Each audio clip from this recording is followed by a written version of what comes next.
I'm Creek Stewart, best-selling survival author and television host. My job takes me to some pretty incredible places all over the world.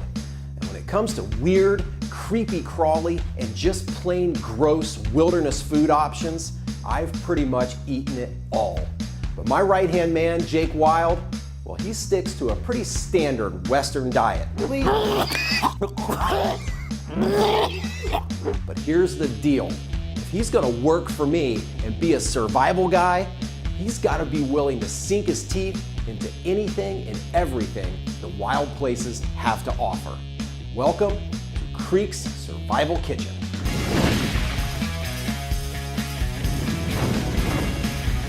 Do you have a Viking name? What kind of question is that? No. No, you haven't chosen a Viking name yet? No. I mean, Jake Wyld, man. That's not Viking The enough. 6% Viking. Well, that's where I'm headed with this. For those of you who don't know, Jake Wyld just recently did a DNA test and found out that he's Half alligator. and 6% Viking. Well, Scandinavian, which he has dubbed as being Viking. I run around here all the time lifting heavy things saying I'm the 6% Viking. And so he's really taken ownership of this whole 6% Viking thing. So I have just started calling him the 6% Viking, but I would really like to give you some type of a Viking name. Well, You know? I do have some bad news for you. Ancestry.com got in touch with me and it's actually been changed. I'm only 5% Viking. 5%? So he's now the 5% Viking. Apparently the results change. Okay. But in my mind, he's a 100% Viking. You should see him go beast mode around here, hauling stuff around. I thought about this whole Viking thing. And I thought, if you're gonna really do this Viking thing, you gotta kind of eat what the Vikings eat. All right. Right? Okay. And so I tried to think about what is kind of a classic Viking dish. What is a survival food that's rooted in Viking lore? Fish? Fish, for sure. But there's one fish in particular and a method of preparing and eating fish in particular that has a lot of Viking history. Okay. And it's what's underneath of this dome right here. Lutefisk. Oh, man. Look, it even says Viking right on the packaging with a the big brand. Viking. It's Viking brand. Produced from wild Norwegian cod. It's a product called lutefisk. I mean, I've heard, over the years, I've heard about lutefisk. I've seen it in like food challenges and things like that. The only thing I know about it is that it's not supposed to taste that good. That's all I know. I have heard that it smells and tastes horrid. I've never had Wonderful. it, and I'm not gonna eat it. But today, Jake Wyld hopefully will. Because in my opinion, you're not an actual Viking unless you've had lutefisk, right? Okay, so let me tell you a little bit of history about lutefisk and what it is and why it's kind of survival food. So lutefisk is a whitefish or cod that's been dried, air dried. Okay. Okay. And after a fish like this is dried in olden times, it was very labor intensive to rehydrate it. Oftentimes it was beaten with like a stick or a club and then left to rehydrate in water for days. I mean, maybe even weeks. Okay. So it was a very labor intensive process. Well, the Vikings, the Scandinavians, discovered that they can speed up this rehydrating process by soaking the fish in a lye solution, which is toxic, which is caustic. Back in the olden days, they do that with wood ash. Yeah. And they would soak, and apparently the lye solution really speeds up the rehydration process. Decomposition process. The only problem with the lye solution is it basically turns the fish poisonous, okay? So you can't really eat it. Fair enough. And so then the fish, after it's reconstituted, so once it's dried, it can last a long, long time. Like jerky, right? Yeah, and so that's why the Vikings loved it, So once it's reconstituted using the lye solution, which is much quicker, Right. it's then got to be soaked in water and multiple rinses of water in order to make it even edible. Okay? This is where I come in? And so that's where that's the stage that this has been to right now. So it's safe for eating, right? It's, apparently, it's safe.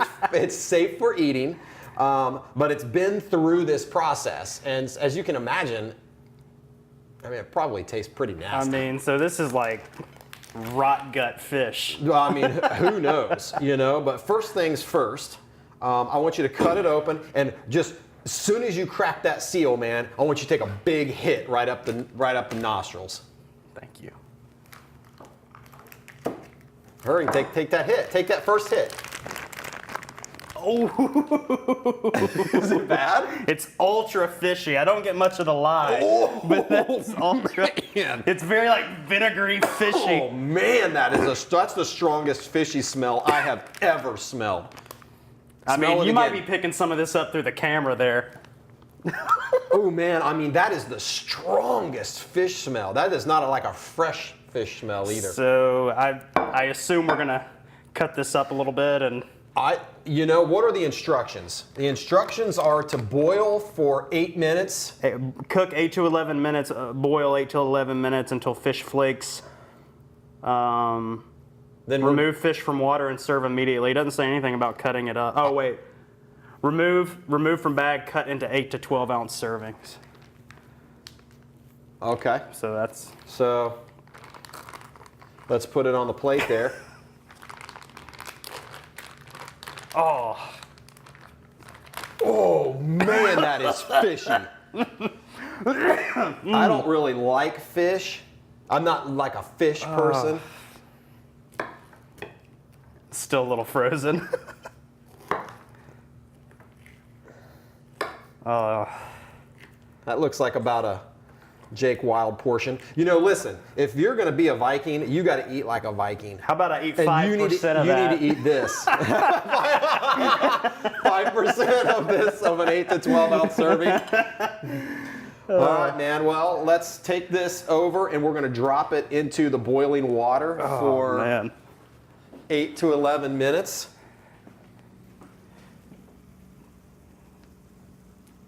There she goes. All right, perfect. So now we wait Until the 8 to 11 minutes or until the fish flakes. until it starts flaking. Oh, there's a lot of particles flying around in there already. Yeah. Man, that stinks. Oh, dude. That's ultra fishy. Man, that is foaming. Frothing. I don't know what that is. What is what's that right there? I don't know, but that's the frothiest looking boiling something I've ever seen. I mean, for a 8 to 12 ounce fillet, that's a lot of. Is that lye? I don't know. I don't know, but it reeks.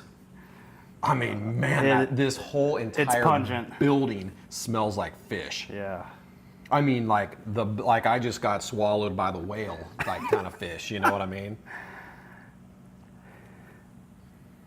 That's some frothy stuff, though, right there, man. Nothing says appetizing like that. So it's been 10 minutes. I think you're good to go. Fish it out of there. Am I good to go?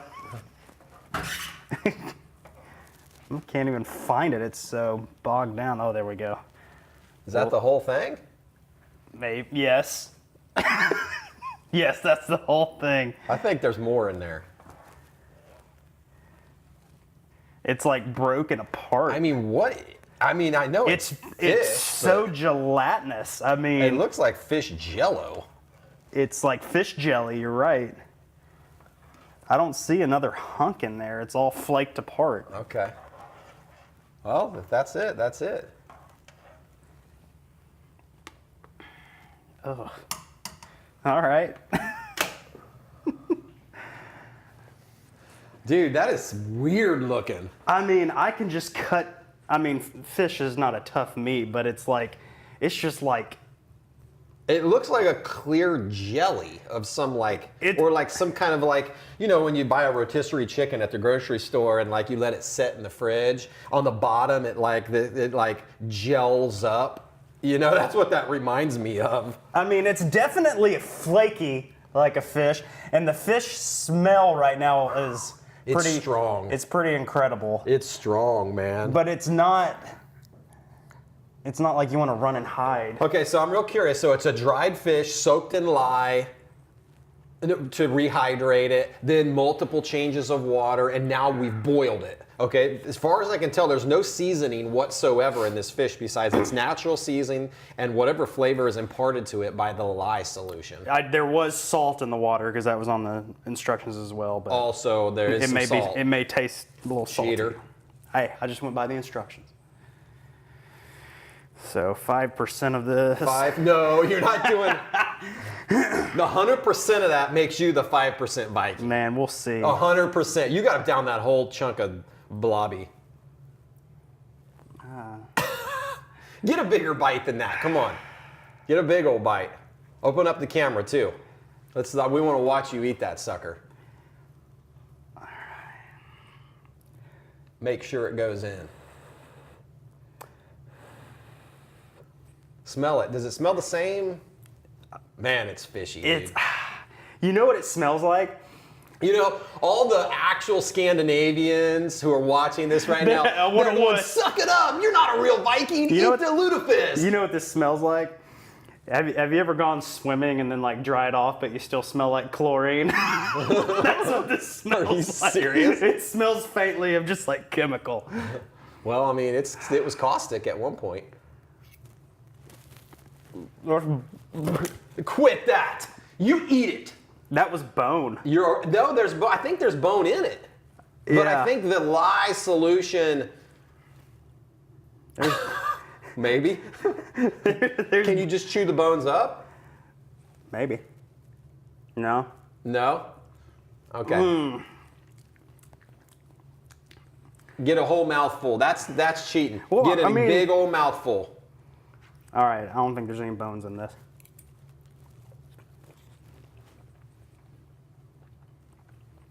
It looks super gelatinous, man. It's a texture thing. It's a texture thing.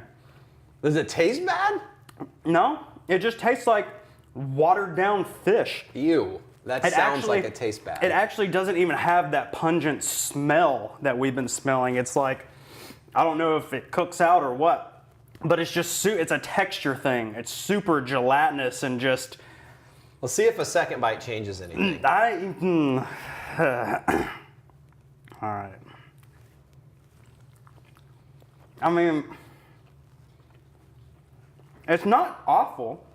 So survival food, yay, nay? Yeah. Absolutely, right? Oh, yeah. I mean, you know, like most people in the Western world have texture issues when it comes to just trying new things. It's not that the flavor's awful. It's just that in my mind, fish is not supposed to have this kind of texture, and so that's what's freaking me out. But if we can get past that, I mean, this just tastes like a watered down fish. I mean, the flavor isn't even overall like fishy. Well, you know? There you go, folks. We proved it today. Jake Wyld is, in fact, the 5% Viking. Yeah. Congratulations, man. You are a Viking. Woo! Let's go plunder.